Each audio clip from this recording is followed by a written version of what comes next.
Guests के बीच एक sweet और रोमांटिक माहौल बनाने के लिए प्रोडक्शन टीम ने पूरे घर को बहुत ही फ्रेश और क्यूट स्टाइल में डेकोरेट किया था। घर की तीसरी मंजिल पर गेस्ट्स के बेडरूम थे। मेल और फीमेल गेस्ट के कमरे दो लंबे कॉरिडोरों से अलग अलग किए गए थे। उन कॉरिडोर का डिजाइन भी काफ़ी ड्रीमी और फ्रेश था, जिससे साफ पता चलता था कि डायरेक्टर अरोड़ा ने शुरुआत में काफ़ी मेहनत की थी। लेकिन जब उसने कैमरे में कॉरिडोर में चल रही नायरा को नाखुश चेहरा देखा तो वो अचानक सोचने लगे, क्या सच में ये डेटिंग शो शूट हो रहा है। उसका शो पहले ही बहुत ही पॉपुलर था, पिछले 2 सालों में सबसे ज़्यादा देखे जाने वाले रियलिटी शो में से एक था। और जैसे कि सब जानते थे, सेलिब्रिटी रियलिटी शो को रियल दिखाना बहुत ही ज़रूरी होता है। नायरा, नैना, भामिका और तान्या के बीच जो खुली और छुपी लड़ाई चल रही थी वो सच में नेटिजन्स का ध्यान खींच रही थी। इससे उनके फैंस ग्रुप के बीच इंटरकनेक्शन बढ़ रहा था। भले ही वो एक तरह की वार बोल ही क्यों न हो, लेकिन आखिरकार ये एक डेटिंग शो था कि वे सिर्फ ऐसे ड्रामे और झगड़ों के दम पर ही ट्रैफिक खींच सकते थे। बिल्कुल नहीं, असली मकसद तो था मेल और फीमेल गेस्ट के बीच केमिस्ट्री दिखाना और एक ऑन स्क्रीन कपल बनाना। लेकिन नायरा और नैना बार बार गड़बड़ कर रही थी, जिससे डायरेक्टर अरोड़ा थोड़े परेशान हो गए थे। वो इस तरह के कॉम्प्लिकेटेड से ध्यान खींचने के खिलाफ थे, लेकिन अगर यही सब असली मकसद को ख़राब कर दे तो फिर ये अच्छा नहीं था। इन छोटी छोटी बातों के बारे में सोचते हुए डायरेक्टर अरोड़ा ने हल्का सा वॉइस रिकॉर्ड ली और तीसरी मंजिल पर नायरा और नैना के कमरे में चल रही अजीब माहौल को देखने लगा। नैना, मुझे पता आप मेरे लिए अच्छा सोचती हैं, लेकिन आपको भी भामिका के साथ ऐसा बिहेव नहीं करना चाहिए था। नायरा ने कमरे में कोने में लगे कैमरे की तरफ हल्की सी नज़र डालते हुए नज़र और बेबस आवाज़ में कहा। उसे अपना कमज़ोर और दयालु पहलू दिखाना था, इसलिए भले ही वो अंदर से गुस्से से उबल रही हो पर कुछ बोल नहीं पा रही थी, फिर भी उसे एक्टिंग करनी पड़ रही थी। उसने हल्की सी सांस ली और नैना की तरफ देखकर बोली, अभी सवाल जो मैंने गलत किया वो मेरी गलती थी। इसमें भामिका की कोई गलती नहीं थी, मैं बस थोड़ी ज़्यादा कॉन्फिडेंस हो गई थी। असल में मुझे इतना प्रोटेक्ट नहीं करना चाहिए था। अगर लोग गलत समझ ले कि आप तान्या को टारगेट कर रही हैं तो वो अच्छा नहीं लगेगा। नैना, आप सीधी और अच्छी इंसान हैं, आपको ऐसा नहीं करना चाहिए था। ये कहते हुए नायरा ने ऐसा दिखाया जैसे उसे बहुत ही गिल्ट हो रहा हो और धीरे धीरे सर झुका लिया। अयान ये देखकर खुद को रोक नहीं पाया। वो तुरंत उसके पास आकर बैठ गया और गहरी सांस लेकर बोला। उसकी आंखों में चिंता और दर्द साफ दिख रहा था। उदास मत हो, हम सब जानते हैं कि ये बस एक मिसअंडरस्टैंडिंग थी, कोई तुम्हें ब्लेम नहीं कर रहा। लेकिन वो अपनी बात पूरी कर पाता उससे पहले अंश ने बीच में टोक दिया। हाँ, मिस्टर मेहरा सही कह रहे हैं, तुमने अपनी पूरी कोशिश की थी तो तुम्हें कोई दोष नहीं देगा। वैसे भी सवाल गलत होना कोई बड़ी बात नहीं है, ऐसा कौन है जो कभी गलती नहीं करता, सब ठीक है। अंश ने अयान की नज़रों की पूरी तरह से इग्नोर कर दिया और बस नायरा की तरफ चिंता भरी नज़रों से देखता रह गया। नायरा ने ऐसे बिहेव किया जैसे उसे दोनों लड़कों के बीच की टेंशन का कोई एहसास ही न हो। उसने हल्की सी नाक सिकोड़ी और ऊपर दोनों को देखा। उसकी आंखें लाल थी जैसे उसने बहुत ही कुछ सहा हो। अयान का दिल पिघल गया। अगर कैमरा न होता तो वो उसे गले लगाकर सतावना देता। जब नायरा की लाल आंखें नैना ने देखी तो वो घबरा गई। वो जल्दी जल्दी बोली, हाँ हाँ नायरा, तुम सही कह रही हो, मुझसे गलती हो गई, मैं खुद जाकर तान्या से माफ़ी मांग लूँगी। तुम मत रो प्लीज, तुम्हें रोते हुए देखकर मेरा दिल टूट जाता है। ये कहते हुए नैना का बहुत ही ध्यान से नायरा के चेहरे के एक्सप्रेशन देख रही थी। वो उसे अपनी सगी बहन की तरह प्यार करती थी, इसलिए उसे रोता हुआ देखकर उसे बिल्कुल भी अच्छा नहीं लग रहा था और अंदर ही अंदर वो सारी गलती फिर से भामिका पर डाल रही थी। हालांकि इस बार उसने असली सोच को बाहर ही नहीं आने दिया, लेकिन उसकी आंखों में थोड़ी सी चमक कम हो गई थी। ऐसे ही नैना और बाकी लोगों को पता ही नहीं चला कि उनके लाइव स्ट्रीम के फैंस और नेटिजन्स पहले ही नायरा की काइंडनेस क्यूटनेस को फील करने लगे थे। नेचुरली बहुत से लोगों ने एक्सप्रेस किया कि वो नायरा और अयान के बीच की फीलिंग से मूव हो चुके हैं। उन्हें लगता था कि हैंडसम मैन और ब्यूटीफुल वुमेन को एक दूसरे को प्यार करते हुए देखना उन्हें बहुत ही अच्छा लग रहा था। माई हार्ट एक्स, जब मैं हमारी नायरा की आइज रेज देखती हूँ तो बी गुड बेबी, ये तुम्हारी प्रॉब्लम नहीं है। वियान के फैंस भी बहुत सवालों को आंसर नहीं दे पाते। अगर वो गलत आंसर दे दे तो तुम क्यों गिल्टी फील कर रही हो? It's that right baby Naira, don't be sad. ये मिस्टर मेहरा और नैना का हार्ट ब्रेक कर देगा। अगर किसी को ब्लेम करना है तो भामिका को करो, वो क्लियरली सही आंसर जानती थी, लेकिन फिर भी मिस्ट्री बनकर शो ऑफ कर रही थी। हम ऊपर वाली सिस्टर सही कह रही है, एक लुक में ही पता चलता है कि वामिका बहुत ही स्कीमिंग वूमेन है। हमारी नायरा इतनी क्यूट और काइंड है, वो उसका मैच कैसे कर सकती है। मुझे तो बस बेस्ट एक्टर विहान पर गुस्सा आ रहा था। उसने वामिका और तान्या के लिए हमारी नैना को बुली किया था, ये थोड़ा ज़्यादा हो गया। जाओ वामिका को कॉल करो, अगर करना है तो। विहान को बीच में क्यों ला रहे हो? उसने नैना के बारे में जो कहा वो गलत नहीं था, राइट? वो तुम्हारे अपने फैमिली ने किया था। मैं अपने विहान को लेकर जा रहा हूँ, बी केयरफुल यू। असल में हमारा अंश भी बहुत ही अच्छा है, वो हमेशा नायरा की केयर करता है। मुझे लगता है वो दोनों काफ़ी अच्छे हैं। I love them, that cute brother and sister ऊपर। You think so? Oh my god, मुझे लगता है मैं अकेली हूँ जो ऐसा फील कर रही हूँ। तुम दोनों स्टॉप करो। मिस्टर मेहरा और हमारी नायरा ही परफेक्ट मैन। चांस को साइड में रखो। मिस्टर मेहरा और नायरा को अकेले रहने दो। तुम्हें क्या फ़र्क पड़ता हम क्या सोच रही हैं? मुझे तो अंश और नायरा ही अच्छे लगते हैं।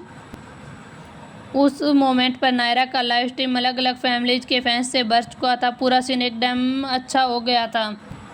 संजय अरोड़ा कैमरे के पीछे बैठा थोड़ा सा फ्रस्ट्रेट लग रहे थे। उन्होंने मुड़कर बाकी लाइव स्ट्रीम की तरफ देखा। विहान और राहुल लिविंग रूम में शांति से बैठे थे। वे तो न तो बात कर रहे थे, न ही कोई कुछ और ही कर रहे थे वे दोनों। संजय अरोड़ा ने हल्की सी सांस ली और अपने पास बैठे असिस्टेंट डायरेक्टर से पूछा, आफ्टरनून के इवेंट सेगमेंट की प्रिपरेशन कैसी है? कुछ गड़बड़ मत होने देना। असिस्टेंट डायरेक्टर ने कॉन्फिडेंस स्माइल के साथ तुरंत जवाब दिया, डोंट वरी, मैंने सब कुछ चेक कर लिया, नो प्रॉब्लम। संजय अरोड़ा ने सिर हिलाया और अपनी आईब्रो के कोने को दबाया। Damn it good.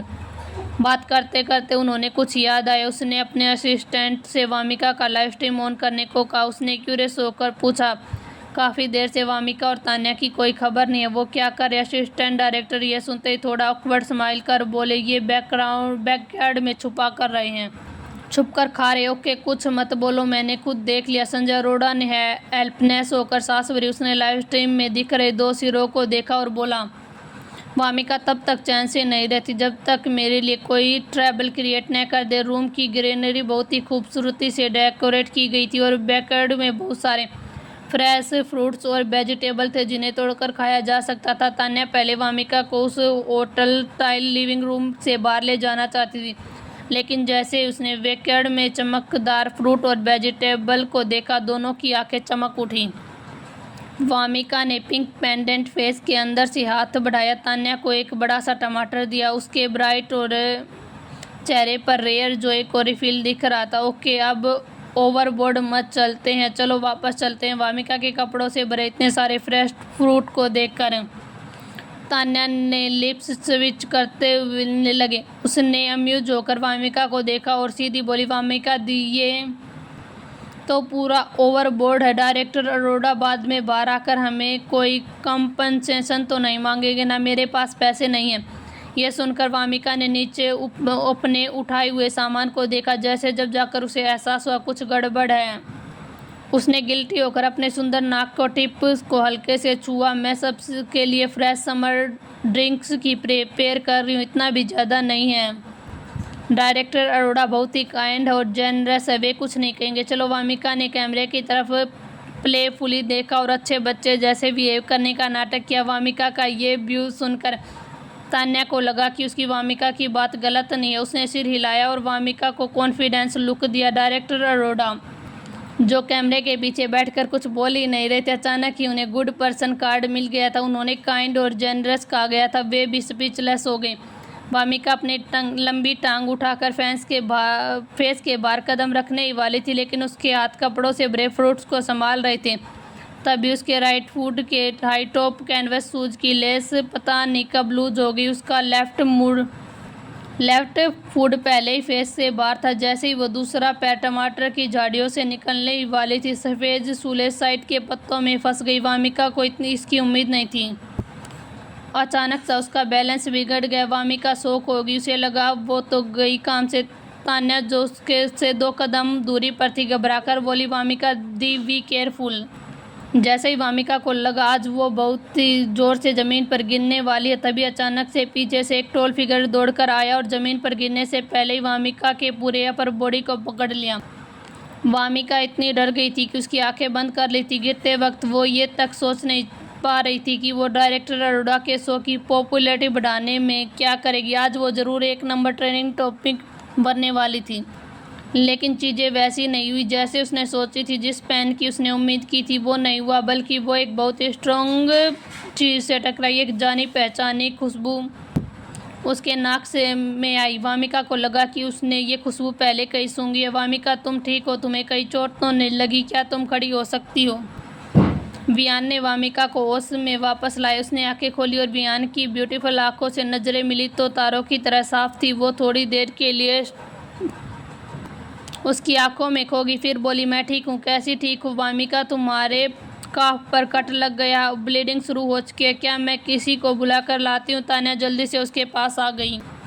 जब वियान ने वामिका को कैच किया था उसने देखा था कि वामिका वियान के सीने में छिपी हुई है और उसे लगा कि वो डर गई है। उसी वक्त वामिका को अपने राइट काफ में तेज दर्द महसूस हुआ। वो कुछ बोलने ही वाली थी, लेकिन वियान जो अभी भी उसे पकड़े हुए था उसने उसे मौका नहीं दिया। जैसे ही वियान ने देखा कि वामिका के लेग से ब्लड निकल रहा, उसके एक्सप्रेशन फ्रीज हो गए। उसने धीरे से वामिका से कुछ कहा और फिर धीरे से उसे अपने बाहों में उठाया लिविंग रूम की तरफ चल पड़ा। तान्या की हेल्प के लिए चीख सुनकर राहुल ने अपने हाथ में पकड़ा सेल फोन तुरंत फेंक दिया और लिविंग रूम में सोफे एरिया में सीधे बैकवर्ड में आ गया।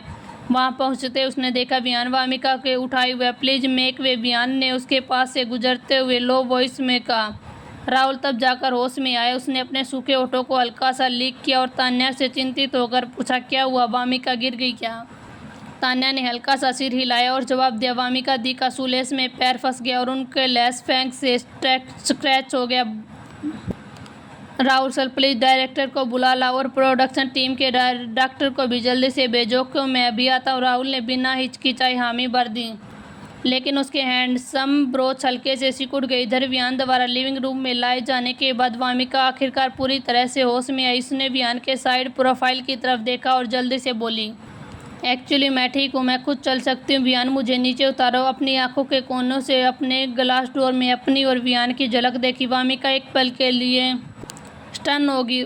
उसकी इंट्यूशन ने उसे तुरंत चेतावनी दी कि ये पोजीशन बहुत ही ज़्यादा अनकंफर्टेबल। अगर वियान के फैंस ने ये देख लिया तो बवाल हो जाएगा। ये सोचते ही वामिका और भी वियान से अलग होकर बोली, मैं सच में ठीक हूँ, ये बस एक छोटा सा स्क्रैच है, इतना भी बड़ा नहीं है। जल्दी से मुझे नीचे उतारो, मेरे फ्रूट्स हम दोनों के बीच दबकर क्रश हो जाएंगे।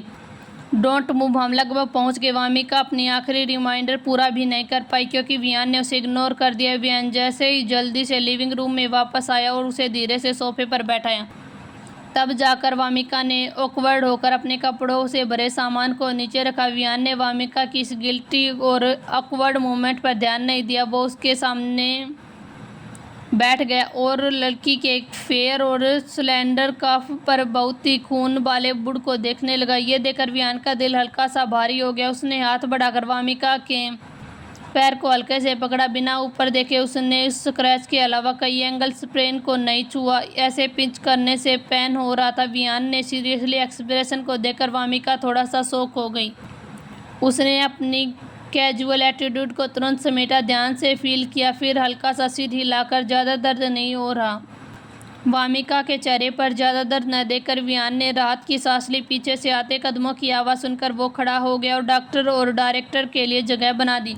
संजय अरोड़ा ने लाइव स्ट्रीम में पूरा एक्सीडेंट देखा था। उसने वामिका के लेग पर लगी हुई चोट को देखा, इतनी सीरियस नहीं थी। उसने राहत की सांस ली। अब वो वामिका को डांटने ही वाला था। वामिका को जैसे पहले से ही पता हो कि डायरेक्टर अरोड़ा क्या कहने वाले हैं। जैसे इसने बोलना शुरू किया उन्होंने अपनी डांट निगल दी। I am sorry director Arora, I am sorry everyone, मैंने आप सबको बहुत ही ज़्यादा दुख दिया। आई एम सॉरी, खूबसूरत लड़की ने माफ़ी मांगते हुए कहा, लेकिन उसके चेहरे की स्माइल गायब नहीं हुई। जब डायरेक्टर और डॉक्टर ने उसकी पैर की चोट को चेक किया और गलती से उसके चोट वाली जगह को छू लिया तो बस उसने हल्का सा हिचकिया। एक्चुअली मैं ठीक हूँ, ये बस एक नॉर्मली सी चोट है, मैं खुद ही इसे संभाल सकती हूँ, इतना नर्वस होने की ज़रूरत नहीं है। जो नहीं जानते उन्हें लगेगा कि मेरा पैर टूट गया है। वामिका मुस्कुराते हुए मजाक करने लगी और अपने पैर को सपोर्ट करने के लिए हाथ बढ़ाया। उसे महसूस हुआ माहौल काफ़ी अजीब हो गया। वियान का फेस थोड़ा सा डार्क था, यहाँ तक कि डॉक्टर तान्या जो टेंशन में थी और राहुल जो पीछे खड़े डार्क एक्सप्रेशन के साथ कोई भी कुछ बोलने की हिम्मत नहीं कर रहा था। संजय अरोड़ा ने गुस्से से वामिका को देखा लेकिन कुछ नहीं कहा। वामिका खूबसूरत थी और उसकी स्माइल बहुत ही अच्छी थी। गिरने के बाद उसने रोने का नाटक नहीं किया, बल्कि खुद ही मजाक करके टेंशन को कम किया। उसने अपनी गलती टाइम पर और सच्चाई से ही मान ली। ऐसे में कोई उसे ब्लेम कैसे कर सकता था। संजय अरोड़ा इस साल 50 साल के थे। वामिका जैसी उम्र की लड़की उनकी बेटी जैसी हो सकती थी। उन्हें ऐसी आज्ञाकारी बनते देखकर वो कुछ नहीं कह पाई। आखिरकार में संजय अरोड़ा ने बस उसे घूरा और बोला, न ज़्यादा सॉफ्ट न ज़्यादा हार्श, तुम्हें फेंस क्रॉस करने की क्या ज़रूरत थी। माय मिसी, क्या तुम मुझे थोड़ा सा कम वरी नहीं कर सकती। मतलब शायद संजय अरोड़ा का एक्सप्रेशन थोड़ा फनी था, इसलिए डॉक्टर ने वामिका की चोट को चेक कर चुका था। हल्का सा हंस पड़ा, बोला, यह कुछ ज़्यादा नहीं है, इसके पैर में थोड़ी सी सूजन आई है, कुछ सीरियस नहीं है, अभी गर्मी का मौसम है, इस चोट पर ध्यान रखना और पानी मत लगने देना। डॉक्टर ने ये कैजुअली बातें सुनकर वामिका के आसपास खड़े चारों लोगों ने राहत की सांस ली। वियान ने फेस थोड़ा सा रिलैक्स हो गया। वामिका की स्माइल देखते ही उसका ऑरा भी सॉफ्ट हो गया। तान्या डॉक्टर को देखते हुए उसने धीरे से पूछा, क्या इसका निशान रह जाएगा, ये जानते हुए कि सेलिब्रिटी इस बात को लेकर बहुत ही कंसर्न रहते हैं। डॉक्टर हल्का सा मुस्कुराया और बोला, जैसे मैंने कहा वैसा ही केयर करो और इसे स्पाइसी फूड मत दो, पेशेंट को एलर्जी जल्दी होती है, और हाई शुगर फूड भी अवॉइड करो। अगर ऐसा करोगी तो इसके ये निशान नहीं छोड़ेगा। Don't worry. तान्या ने सिर हिलाया, उसे समझ में आ गया। उसे देखकर लग रहा था जैसे वो अभी पेन किलर निकाल कर हर बात वर्ड बाय वर्ड लिख लेगी। वामिका को तान्या की केयर और कंसर्न बहुत ही ज़्यादा अच्छा लग रहा था। उसने मुस्कुराते हुए तान्या की तरफ देखा और हाथ उठाकर उसके शोल्डर पर हल्के से थपथपाया, जैसे बिना बोले ही क्या यह मौके का सिग्नल दे रही हो। तान्या ने कन्फ्यूजन होकर वामिका को देखा। जैसे उसने पीछे मुड़कर देखा तब उसे एहसास हुआ कि वियान जो उसके पीछे ही खड़ा था वामिका को बड़े ध्यान से देख रहा था। वामिका के पैर पर डॉक्टर द्वारा लगाई गई सिंपल बैंडेज को देखते हुए वियान को याद आया कि उसके रूम में एक खास ऑइंटमेंट है जो पैर को ठीक करने में हेल्प करता है। ये सोचकर कि वो बाद में वामिका के लिए ले आएगा, उस समय तक वियान को ये तक एहसास नहीं हुआ कि तान्या उसे कितने ध्यान से देख रही है। जब डायरेक्टर अरोड़ा ने यह देखा कि मामला पूरी तरह से सॉल्व हो गया है तो वो पूरी तरह से रिलैक्स हो गया। उसने हल्के से लिविंग रूम में लगे कैमरे की तरफ देखा और थोड़ी देर में सोचकर सॉफ्ट वॉइस में बोला, अच्छा वामिका ठीक है, मुझे नहीं लगता कि इससे हमारे आने वाले शो की रिकॉर्डिंग पर कोई असर पड़ेगा। तो वामिका तुम पहले आराम करो, मैं डॉक्टर को रात में ड्रेसिंग चेंज करने के लिए भेज दूंगा अब, और इधर उधर मत घूमना, तान्या तुम्हें रूम में वापस ले जाएगी। इतना कहकर संजय अरोड़ा ने तान्या की तरफ देखा, उसे एक ऐसा लुक दिया जैसे वो वामिका से काफ़ी इम्प्रेस हो, और फिर डॉक्टर के साथ लिविंग रूम से बाहर चला गया। उसकी बातें बेकार नहीं थी। वो खास तौर पर कैमरे के पीछे बैठे हजारों ऑडियंस, खासकर वामिका और वियान के फैंस के लिए बोली गई थी। इस वक्त वामिका और वियान को बिल्कुल भी अंदाज़ा नहीं था अभी जो हुआ उसके बाद उनका लाइव स्ट्रीम पूरी तरह से अनएक्सेप्टेड हो चुका था। नेटिजन्स, हमारे वियान सच में बहुत ही अच्छे हैं, मैंने तो उन्हें वामिका को पकड़ने के लिए दौड़ते हुए देखा ही नहीं। किसने वो सीन रिकॉर्ड किया? प्लीज़ मैं उसे 100 मिलियन बार और देखना चाहता हूँ। वैसे अच्छा हुआ कि वामिका ठीक है, वो सीन सच में बहुत ही डरावना था। हाँ, मैं तो और भी डर में हूँ, अगर वो सच में गिर जाती तो बहुत ही बुरा होता। गुड थिंकिंग कि वियान ने उसे पकड़ लिया, आज उसने हमारी वामिका की बहुत हेल्प की, थैंक यू। ये किस तरह का आइडियल ड्रामा सीन था? वियान ने वामिका को प्रिंसेस की तरह उठाया हुआ था। क्या हमें ये देखने की परमिशन है? ये हैंडसम मैन और ब्यूटीफुल वुमेन कैमरे पर साथ में बहुत ही अच्छे लगते हैं। I love them. ये तो आंखों को बहुत ही प्लेजिंग लग रहा। अगर किसी ने ऑब्जेक्शन नहीं किया तो थोड़ी नॉनसेंस बोलने वाली बाला हूँ।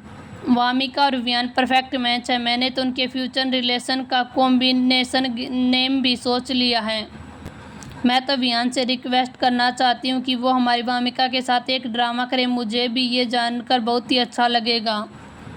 एक वियान के करियर फैन के तौर पर मुझे लगता है ये सच में अच्छा है, लेकिन इसके लिए तुम्हारी वामिका की एक्टिंग स्किल्स बहुत ही अच्छी होनी चाहिए, नहीं तो वियान सबसे पहले उसे रिजेक्ट कर देंगे? क्या वामिका के पास पहले कोई और काम है? ये एक बहुत ही बड़ा क्वेश्चन था। मेरा कोई इंसल्ट करने का इरादा नहीं था। यस वामिका के 2 टीवी ड्रामा में मेन लीड रोल्स हैं। भले ही प्रोडक्शन बहुत हाई लेवल के नहीं थे, लेकिन वो फिर भी अच्छे से बने। वामिका की एक्टिंग स्किल्स बहुत ही अच्छी हैं, वियान जितनी नहीं, लेकिन वो अपनी एक्टिंग करियर को बहुत ही रिस्पेक्ट और रिवर करती है।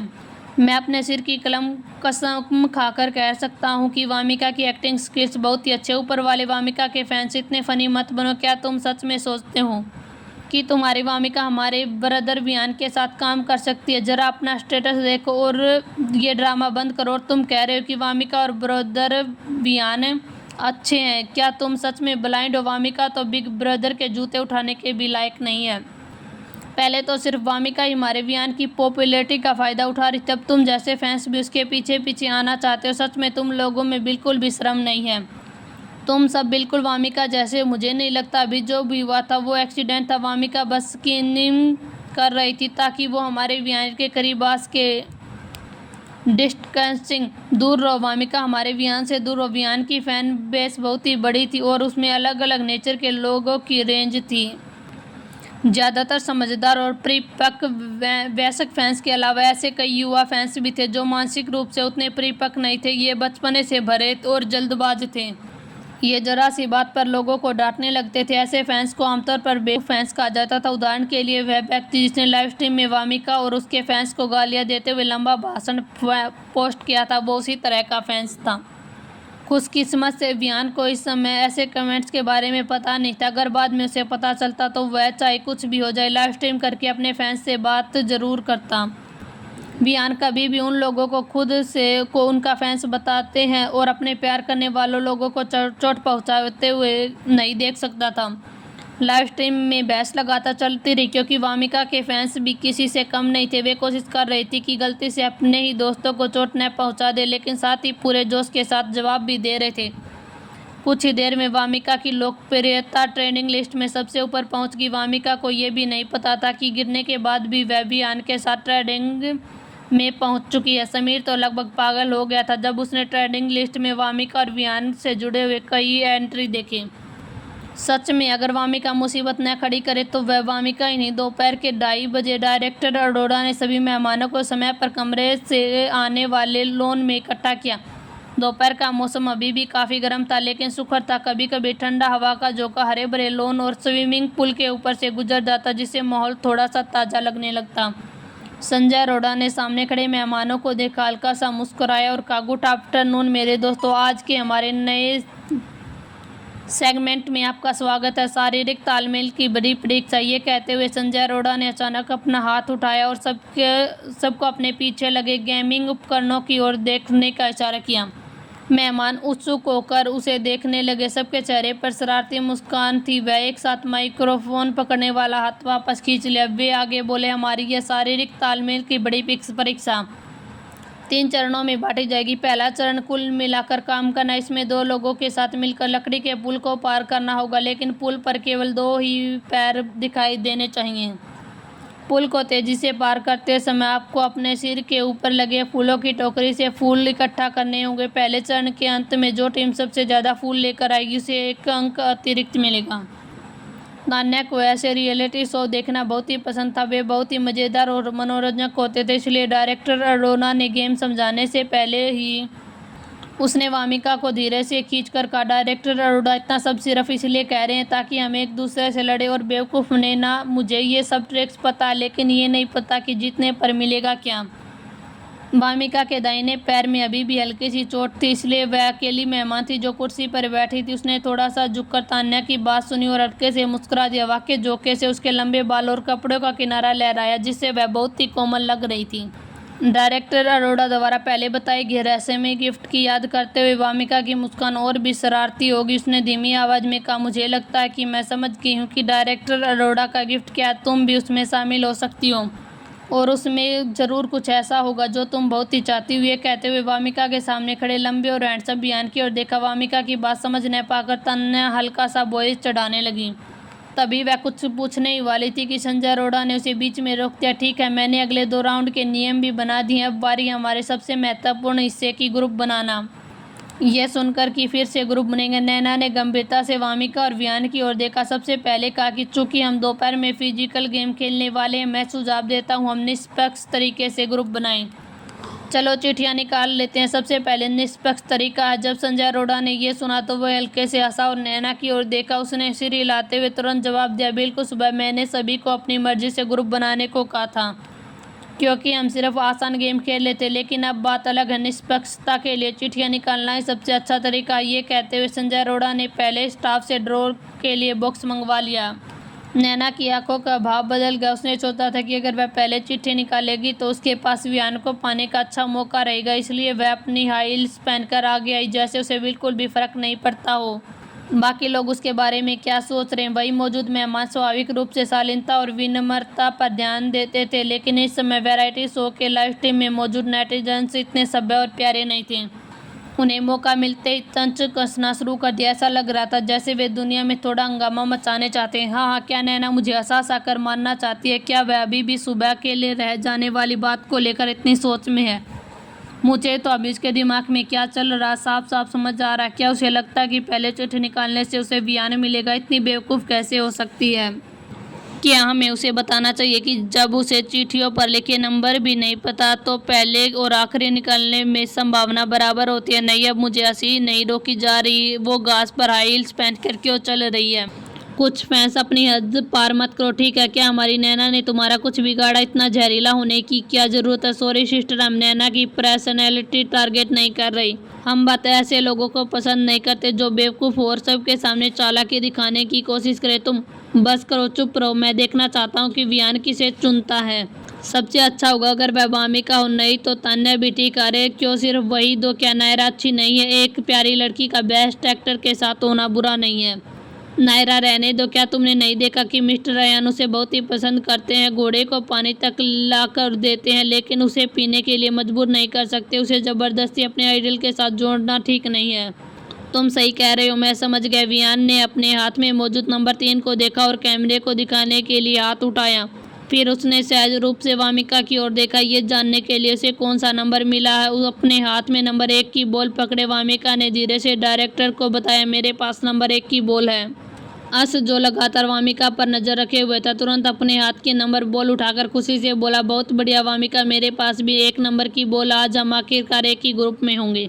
बोलते समय उसने ऐसा दिखाया जैसे उसे कुछ याद कर रहा हो। फिर मुस्कुराते हुए वामिका से कहा, लगता है यह पहली बार है जब हम दोनों एक ही ग्रुप में हैं ना? ये तो बहुत ही अच्छा। चिंता मत करो, मैं बाद में तुम्हारी अच्छी तरह से रक्षा करूंगा। आज की सबसे मजबूत जोड़ी हम ही होंगे। अंश के हाथ में नंबर 1 की बॉल देकर वामिका की ओर हल्के से खिंच गए। कुछ सेकंड के बाद उसने अनमने ढंग से जवाब दिया, हाँ ठीक है। उसी समय तान्या ने अपने हाथ में नंबर 3 की बॉल उठाई और इतनी उत्साहित होगी जैसे उड़ने ही वाली हो। ओ माई गॉड, मैं सच में वियान सर के साथ एक ही टीम में आ गई। लगता है किस्मत मुझ पर बहुत ही मेहरबान है। ये कहते हुए उसने बॉय उठाई और अंश और वामिका की ओर देखते हुए जवाब दिया, तुम लोग बहुत ही जल्दी बोल रहे हो। अगर मैं और वियान सर साथ में आ गए तो हम जरूर जीत जाएंगे। सबसे मजबूत जोड़ी हम होंगे, है ना? अंश की आत्मविश्वास भरी बातों को वामिका पर कोई असर नहीं पड़ा, लेकिन तान्या की खुशमिजाज और प्यारी ऊर्जा ने उसे मुस्कुरा दिया। वियान ने इस मुस्कुराहट को अपने दिल में संजो लिया। उसका उदास मन थोड़ा सा हल्का हो गया। जब लाइव स्ट्रीम देख रहे नेटिजन्स को लगा कि नायरा और रयान संयोग से एक टीम बन गए हैं, तभी अचानक ऐसा हुआ कि सबसे पहले चिट्ठी निकालने वाली नैना अयान के साथ चलेगी। राहुल ने अपने हाथ में नंबर बॉल को पकड़े हुए नायरा की ओर बेबसी से देखा। उसे लगा कि आज सब कुछ ही गलत हो रहा है। सुबह ट्रैफिक जाम की वजह से वह कुछ मिनट लेट हो गया, इसलिए उसे मजबूरी में नैना के साथ ग्रुप बनाना पड़ा। अब ड्रॉ के जरिए भी वह वामिका के साथ नहीं आ पाया। वह सच में बहुत ही बदकिस्मत था। अगर उसे वामिका नहीं मिल सकती थी तो कम से कम तान्या के साथ होना बेहतर था। उधर तान्या, जिसे अंदर ही अंदर लग रहा था कि आज उसे वही मिल गया जो वो चाहती थी, इस बात से पूरी तरह अनजान कि वह दूसरों के लिए इतनी डिमांड में है। तान्या खुशी खुशी वियान के पीछे पीछे चल रही थी और अपने आइडल के साथ यह चर्चा कर रही थी कि वे बाद में इस लेवल को जल्दी से कैसे पार करेंगे। फिर वे वामिका और अंश को साबित करेंगे कि वे मैदान पर असली सबसे मजबूत जोड़ी वही दोनों है। वामिका ने तान्या की खुशमिजाज पीठ को बेबसी से देखा, तभी वह धीरे से कुर्सी से उठी। अंश ने उसकी मदद के लिए हाथ बढ़ाए, लेकिन वामिका ने बिना पलक झपकाए उसे नजरअंदाज कर दिया। उसका हाथ फिर से खाली रह गया, लेकिन वह निराश नहीं हुआ। हल्की सी मुस्कान के साथ वह थोड़ा सा आगे झुका और बोला, ठीक है, तुम्हारे पैर ठीक है नहीं है ना? मैं बाद में धीरे धीरे और संभल कर चलूंगा। ताकि हम आराम से जल्दी पार कर सके। क्या ख्याल? वामिका ने गाँव में अभी भी हल्का सा दर्द हो रहा था। वह धीरे धीरे पहले राउंड की शुरुआत वाली लाइन की ओर बढ़ी, लेकिन उसके चेहरे पर कोई भी असर नहीं दिख रहा था। उसे महसूस ही नहीं हुआ कि वह कैमरे पर फोकस कर रहे हैं। तभी उसके दिमाग में एक ख्याल आया। उसने शांत स्वर में अंश से कहा, मेरा पैर घायल है। तुम्हारी किस्मत खराब है कि मैं तुम्हें मिली। बस उम्मीद कर रही हूँ कि आज हम आखिरी नहीं आएंगे। इसके अलावा मैं कुछ नहीं सोच रही। मैं तुम्हें ऐसा कहने नहीं दूंगा। मैं कैसे बदकिस्मत हो सकता? मैं तो काफ़ी समय से तुम्हारे साथ एक टीम में आने का इंतजार कर रहा था। चिंता मत करो, आज भले ही तुम घायल हो लेकिन मैं तुम्हें जीत कर दिखाऊंगा। मुझ पर यह छोड़ दो। ये कहते हुए अंश ने नाराजगी भरी नज़रों से वामिका को देखा और जैसे उसे सच में अच्छा नहीं लगा हो कि उसने खुद को बदकिस्मती का अंश का आकर्षक और लोकप्रिय आइडियल था। आमतौर पर जब वह मजाक नहीं कर रहा होता तो वह गाने और डांस में माहिर एक परफेक्ट आइडियल जैसा लगता था। उसके फैंस की संख्या राहुल और नैना से ज़्यादा कम नहीं थी। इस समय वह जानबूझकर एक चुलबुले जैसे व्यक्तित्व दिखा रहा था। उसकी आंखें मुस्कुराते हुए सिकुड़ गई और उसकी ओठों के बाईं ओर एक प्यारा सा डिंबल भी पड़ गया। अगर उसकी मुस्कान दिल से होती तो वह सच में बहुत ही क्यूट लगता, लेकिन ऐसा नहीं था। वामिका एक ऐसी लड़की थी जो पूरी स्क्रिप्ट समझती थी। उसे पता था अंश के इरादे साफ नहीं, इसलिए वह उससे सतर्क थी। वह अब उसकी सतही बातों में नहीं आने वाली थी और फिर उसके सामने वियान जैसा शानदार व्यक्तित्व मौजूद था। ऐसे में अंश का आगे आना उसके लिए फीका ही लग रहा था। वामिका ने उसकी परवाह नहीं की क्योंकि वियान के मुकाबले वह बहुत ही पीछे था। पहले राउंड के स्टार्टिंग में खड़े चारों ग्रुप को देखकर संजय अरोड़ा संतुष्टि से मुस्कुराया और बोला, लगता काफ़ी ऊर्जा है, तो समय बर्बाद न करते हुए तुरंत पहला राउंड शुरू करते। सभी तैयार हो जाए। डायरेक्टर झाओ के आदेश के साथ ही वियान ने हल्का सा झुककर अपने घुटने मोड़े ताकि वामिका उसकी पीठ पर चढ़ सके। तान्या का चेहरा थोड़ा लाल हो गया, लेकिन उसने बिना हिचकिचाए वियान की पीठ पर चढ़ना शुरू कर दिया। वह अपनी आंखों की मुस्कान छुपा नहीं पाई। उसने अपने धीरे से हाथ वियान की गर्दन के चारों तरफ लपेटे तो उसने पूछना भी नहीं भूला, वियान सर, मेरा वजन सिर्फ 45 किलो है, मैं ज़्यादा भारी नहीं हूँ ना? अगर आप मुझे नहीं उठा पाए तो मुझे नीचे गिरा देना भी ठीक है, मैं गिरने को झेल सकती हूँ। यह सुनकर वियान हल्के से हंस पड़ा, लेकिन उसके दिमाग में किसी और का ख्याल चल रहा था जो गिरने को उतना सहन नहीं कर सकती थी। उसने कहा, 45 किलो कैसा भारी हो सकता? आजकल तुम लोग बस वजन कम करने की बात करते रहते हो और कहते हो कि पतला होना ही सुंदरता है। यह बिल्कुल भी हेल्दी नहीं है। तुम लंबी भी हो, तुम्हारा वजन भी थोड़ा कम है, तुम्हें और खाना चाहिए। तान्या वामिका से कुछ सेंटीमीटर छोटी थी, लेकिन दोनों का वजन लगभग बराबर था। वियान की बातें सुनने में ऐसा लग रहा था कि जैसे वह सिर्फ तान्या से कह रहा हो, लेकिन असल में वह किसके बारे में सोच रहा था वह सिर्फ वही जानता था। असल में अयान और नैना की जोड़ी थोड़ी सी अजीब लग रही थी। अपनी अच्छी दोस्त के बॉयफ्रेंड के साथ इतनी नज़दीकी से गेम खेलना, ये क्या था? यहाँ तक कि नैना जिसने एंटरटेनमेंट इंडस्ट्री की बहुत सी उलझनों को देखा था, अभी इतने सारे दर्शकों के सामने ऐसा करने में थोड़ा सा असहज और दोषी महसूस कर रही थी। लेकिन शो के नियम थे, लेकिन इसलिए वह मना नहीं कर सकती थी, वरना वह तो कब की इसके लिए मना कर देती। हाँ जाओ वामिका, प्रतियोगिता शुरू होने वाली है, हम सब से पीछे नहीं रह सकते। अंश घास पर बैठ गया और मुस्कुराते हुए पीछे मुड़कर वामिका की ओर देखा। उसकी आवाज़ की नरमी और मिठास जैसे किसी को भा ले जाए। वामिका हल्के से मुस्कुराई और ऐसे दिखाई जैसे वह अंश को बेबस होकर देख रही हो। उसने जवाब दिया, मैं तुमसे कुछ साल बड़ी हूँ, तुम मुझे वामिका मैम को अगर फिर भी नाम से लेकर बुलाना है तो मैं तुम्हें सिर पर मारूंगी, समझे? लड़की की हल्की सी मुस्कान ऊपर से तो बेफिक्र लग रही थी, लेकिन उसे कोई ध्यान से देखा जाए तो उसमें कुछ और ही छुपा था। वामिका उसके साथ फ्लर्ट कर रही थी। यह ख्याल बस एक ही पल के लिए अंश के दिमाग में आया। जब वह होश में आया तो फिर से वामिका की ओर देखा तो अभी अभी जो अजीब सा एहसास हुआ था वह पूरी तरह से गायब हो चुका था, जैसे वह सिर्फ एक भ्रम ही हो। वामिका ने अंश की उस खोई हुई हालत को नोटिस किया, लेकिन उसने परवाह नहीं की। वह आराम से उसकी पीठ पर चढ़ गई और हल्के से याद दिलाया, डायरेक्टर अरोड़ा हमें पहले ही तैयार होने के लिए कह चुके हैं, अगर तुम ध्यान नहीं दोगे तो हम पहला राउंड हार जाएंगे। धीरे धीरे वामिका को उठाते हुए अंश की बनावटी मुस्कान के साथ जवाब दिया, समझ गया वामिका मैम, मैं आपको हारने नहीं दूंगा। जैसे उसने यह महसूस ही नहीं किया हो कि अंश को उसे बुलाने का तरीका अनजाने में बदल दिया है। वामिका ने हल्की सी मुस्कान के साथ सिर हिलाया। उसने आंखों के कोने से नायरा और राहुल की ओर देखा। वही उसके चारों लोगों के ग्रुप को बाई और खड़े संजय अरोड़ा अब स्टेज सुपरवाइजर की भूमिका निभा रहे थे। उम्मीद आपको यह कहानी पसंद आई होगी और आप इस सफ़र में मेरे साथ बने रहेंगे। जल्दी मिलते हैं अगले चैप्टर में, तब तक के लिए ढेर सारा प्यार और धन्यवाद।